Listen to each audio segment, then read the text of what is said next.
Once upon a time, on a dark night on Christmas Eve, two elves named Tinsel and Ginger were late to add one last present to Santa's sleigh.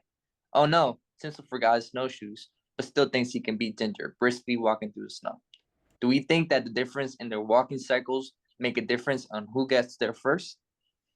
First, we need to learn about the gait cycle. When we talk about gait, we're referring to a person's pattern of walking or running. In the gait cycle, there are two different phases, stance and swing. Stance occurs when the foot is in contact with the ground, and swing occurs when the leg is swinging free. Each time your heel strikes the ground, you create a force called a ground reaction force. When your toe leaves the ground to take another step, this action is called a toe off. In plantar flexion, your toes are pointing down towards the ground. When you're taking a step and making contact with the ground, this action is called a heel strike. In dorsiflexion, they're pointing upwards towards the sky.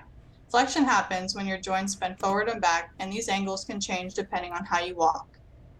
When walking, the gait cycle changes to work with the snowshoes in different parts of the lower body. The hip and knee are in more flexion during faster walking, especially because of the shoe penetrating the snow, and therefore the swing leg needs to raise higher. There is no heel-toe rolling since the snowshoe needs to land flat on the ground to decrease slipping from the snow, reducing posterior ground reaction forces. There is more stability in using snowshoes to walk than using regular shoes and less slipping during the cycle.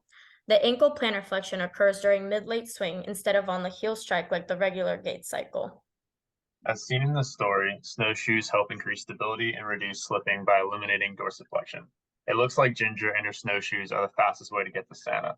Tinsel hands the last Christmas present to Ginger so the sleigh can be on its way.